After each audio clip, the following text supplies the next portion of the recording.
The Last Light on Fox Glacier Road, Alaska. When I was a kid, I grew up hearing about the road that climbed out of town toward the glacier, Fox Glacier Road. People said the weather there could change in minutes, and cell service vanished like smoke. Me and two friends went up there to chase photos at dusk. We wanted the big ice walls and the way the last rays caught on blue crevices. Nobody told us the road had a way of swallowing time. The afternoon started like every other shoot. Coffee, bad sandwiches, the truck rattling up a mountain of gravel. At mile marker 12, we passed the last neighbor's house, a single porch light, like an eye in the woods. The sky went flat and heavy. A fog rolled down the slope, and the temperature dropped so fast my breath went white. We laughed it off. "This is perfect for exposure," I said. We parked where the road widened, grabbed cameras, and walked toward the glacier, each step sinking into wet moss. The fog thickened. The world reduced to a few yards. We used headlamps, the cones stabbing into silver. Then the silence came. Not the usual natural hush, but a complete absence of sound, like the world had been turned down. My friend Ben stopped and motioned for us to do the same. His lamp caught something ahead, a single set of footprints crossing the road, heading away from the glacier into a stand of thin spruce. Only one set, not ours, not human-shaped exactly. The heel print was shallow, the front more like a smear, as if someone had stumbled and dragged. We followed at a distance, because you don't ignore strange tracks out there. There's curiosity and there's caution. The prints led to a mossy clearing where the fog swirled angry and quick. In the middle stood a rusted car, half sunk in soft earth, doors fused with old frost. The license plate was long gone. Inside the windshield was a dried smear that looked like handwriting but melted with time. My chest tightened. We should have turned back. Nobody does when they're already there. Then we heard it. A woman's voice, singing. So soft, it might have been in our heads. The tune was nursery simple, off-key and slow, words slurring as if each syllable was a stone. We froze. Ben's hand gripped my shoulder like he was bracing against something physical. The song came from beyond the tree line, somewhere the fog had swallowed entirely. We called out, but our voices returned like nothing had answered. I remember thinking of the porch light, the one we'd passed. It was still on when we returned to the truck. That should have been comforting. Instead, the light was smeared, like someone had breathed on the glass.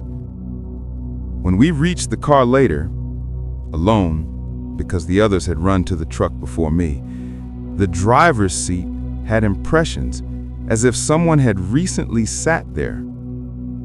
The radio still held a dead station between static intervals. There were no footprints leaving the clearing except ours. The single set of tracks across the road vanished. People in town told us the history. A woman who disappeared decades ago while walking out along the glacier trail. A driver who lost his way in fog and never made it home. We laughed at the stories then. But the song kept playing in my ear for weeks, and at night when the wind did that weird, slow thing through an open window, I would wake up thinking someone was humming at the edge of the yard. We left town 2 months later. Every now and then when I drive late and the radio catches static, I think of the rusted car, the single set of tracks, and the way the fog hid whatever it wanted to hide. There are places where the land keeps secrets, because the land itself survived first. Fox Glacier Road is one of them. The Hound of Black Hollow, Appalachian Mountains. The Appalachian Hollows are full of old stories, moonshiners, lost miners, and things people whisper about by firelight. Black Hollow is the kind of place your grandparents warned you about if you were headed out late. My uncle used to rant about a black dog, not a wolf, not a coyote, that showed up when someone had walked too far and night had come too fast. I was 22 and thought I had outgrown superstition, so when my buddy Mark asked if I wanted to help drag an off-trail yield of firewood up from a logging spur, I said sure. The spur ran down into the hollow, thick with rhododendron and laurel that clawed at your legs. We worked fast, talking about nothing serious. We laughed because when you're alone in the woods, you have to, or else you'll hear everything.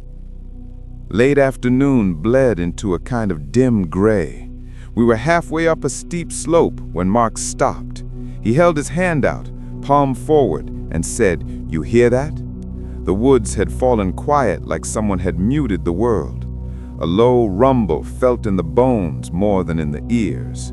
Then a sound that wasn't wind or branch, a long, deep howl that wound through the trees like a question. We crept forward. My flashlight found nothing but scratch marks on trunks and broken twigs. Then I saw them. Footprints, big and spaced, with pads like a dog, but too large, as if the thing had been wearing someone else's shadow. The smell hit me then, a sour, iron tang like stale blood and old coal dust. We pressed on, and the howling increased, circling us. In a clearing, strands of white hair hung from a sapling like torn cloth. The hairs weren't animal fur, they were coarse and human-like. Mark swore, and his voice made the dog answer with a sound that was half growl, half laughter. The thing was near. We nearly made it out, but in the last quarter mile, our path ran along the old creek, and the dog bounded across it like it was nothing, landing in front of us with a thump that made my teeth rattle. It was massive, coat like oiled dark glass, eyes the color of hot coals. But what made the hair rise on my arms was the mouth, a grin that tugged the lips back like a man who had been pulling a mask off. Around its neck hung a rusted collar with a tarnished brass tag.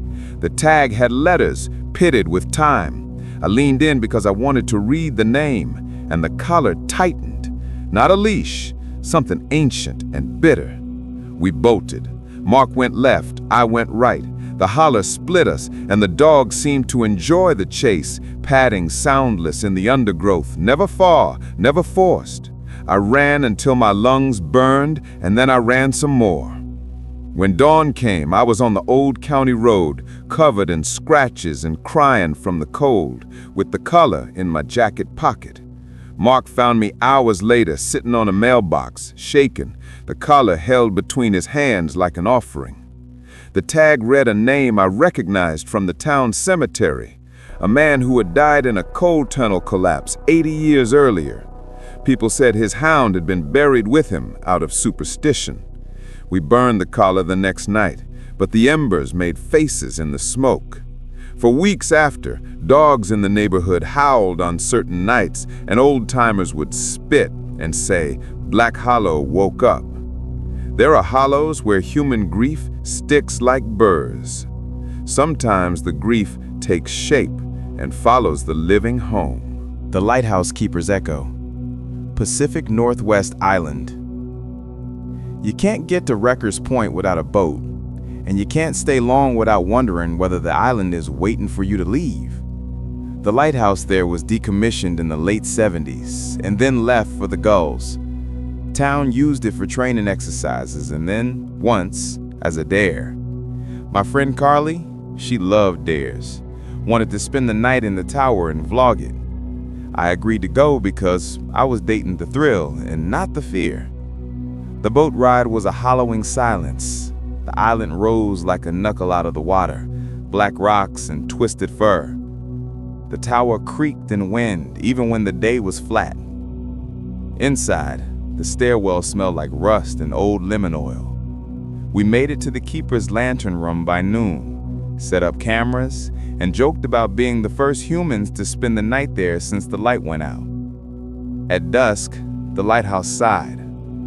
The wind came from the sea and brought with it a language of its own, a sound like ropes rubbing and something scraping metal. We set up near the glass, the town below a cluster of lights. The sun bled out and the sound began to change, taking on cadences like footsteps and, unnervingly, the clink of a mug on a wooden table. At midnight, and it's always midnight things happen, we heard the keys. Small metal ticks on the staircase. A figure appeared on the landing, seen through the window, pale as sea foam and wearing an oilskin coat I'd only ever seen in museums. He was holding a lantern that bobbed with his stride and a mug in the other hand that steamed though the air was cold. He walked as if nothing in the world could ever surprise him. We watched, stunned and frozen in a corner. The figure came up to the glass, looked right at us, and raised the mug in a slow, formal salute. The face was too smooth like shellac. The eyes didn't have pupils. Then he walked to the railing and, in a gesture that made my spine go ice cold, he tossed the mug off the tower. The mug spun toward the black rocks below and smashed in a soundless way, a pop that our ears felt but didn't hear. We left in the dark, the boatman hurrying the engine like he'd seen a bad storm. Carly's footage was corrupted in every file that night, glitching frames and audio that warmed and chilled in unrealistic waves. But on the one clip that played, a faint shadow crossed the lantern glass, and a man's voice, low and rusty, said, "Leave the light lit." Right after, the camera shorted out. Later, an old fisherman told us the keeper's name, a man who tended the lamp for decades until one winter a storm came and blocked the channel. He never left the tower again. The story goes, the keeper kept a mug for anyone who passed, a cup of coffee and a nod. And the town swore that on fog nights, you could see his lantern out on the railing, even though the light was dead. People who worked at sea would mutter a prayer when passing the point. They said the keeper was not malevolent, simply a remnant of a promise to light the way. We never went back. But sometimes, driving past the harbor on foggy mornings, I see a faint circle of light on the horizon that shouldn't be there. It's small and steady, like a man keeping time with a watch. And if you stand very still and listen, you can hear the hollow sound of a mug clinking against glass.